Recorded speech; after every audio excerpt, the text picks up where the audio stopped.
Good morning, everyone. I want to thank the Chamber for hosting this event. I want to thank Ms. McCrory for moderating. I would like to thank Representative McCarthy for participating. And of course, I want to thank all of you, as Ms. McCrory said, for being here and being engaged. It's a very critical election and a critical time in our state. Have you changed the way you've done business in the past 10 years? Do you think state government has? If you want to see change in Springfield, you will have to vote for new representation. I'm a first-time grassroots candidate for office, a fellow small business owner, and a fellow chamber member. My wife and I live here in R-Tinley Park with our 2 young children who have inspired me to build a better government and brighter future by running for public office.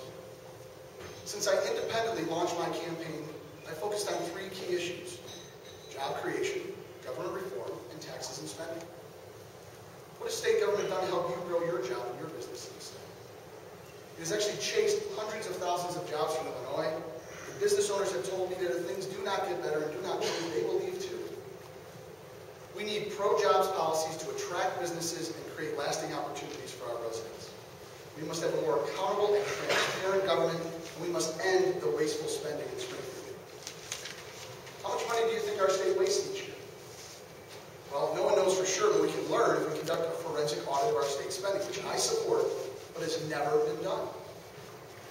For example, in Wisconsin recently, they did an audit of their welfare program. It cost $750,000 to be audited. They recouped $30 million in fraudulent payments. You deserve to have your tax dollars spent efficiently and treated as you would your personal dollars and your business dollars. I have pledged to go through the budget line by line so we can eliminate waste and fund the key services of our state. I've also called and promised to take a 10% pay cut, as well as a number of other efficiency measures. Now, I look forward to the rest of the program, and I believe at the end you will see the choices clear. Either more of the same in Springfield, or new leaders focused on common sense, accountability, reform, and the taxpayer. Thank you.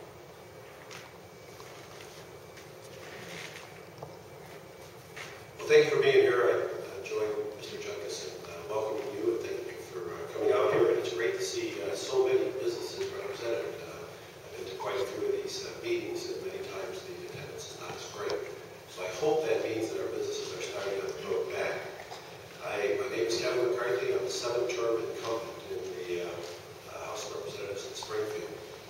In that time, I think I've come to the forefront as far as being a pro-business legislator. And because of that, I've had many endorsements that I have that many other individuals, especially on my side of the aisle, do not.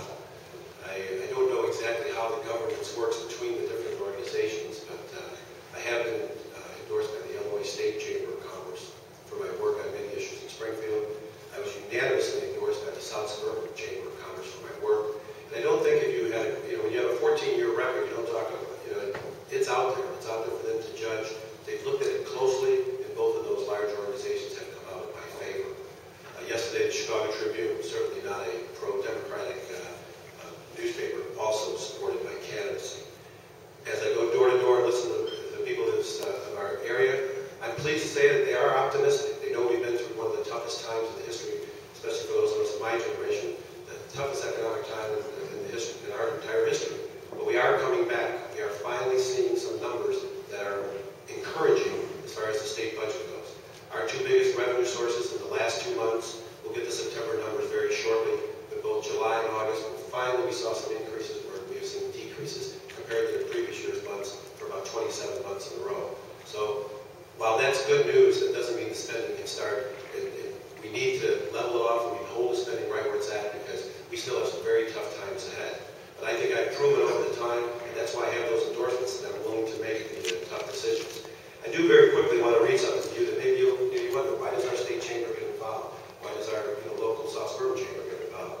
This is a letter from Doug Wheatley, who is the president and CEO of the Illinois State Chamber.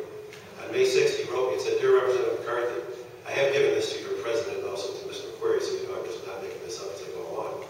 But he wrote, Dear Representative McCarthy, being a good legislator is tough duty, so it's an honor to extend a word of praise. Your commitment, leadership, and work to rewrite Illinois statutes to update the Telecommunications Act were exceptional. There is no question in the mind of anyone involved in this process over the last several months that the undertaking was a heavy lift.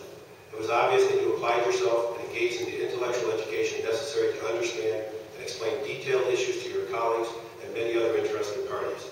You did all that could have been asked of a legislative sponsor and did so with both dedication and grace. I have not previously had any personal engagement with you, and therefore was generally without any preconceived notion or experience regarding your abilities or status within the institution that is the Illinois General Assembly. So it is with considerable respect and a great deal of admiration that I commend you for this work.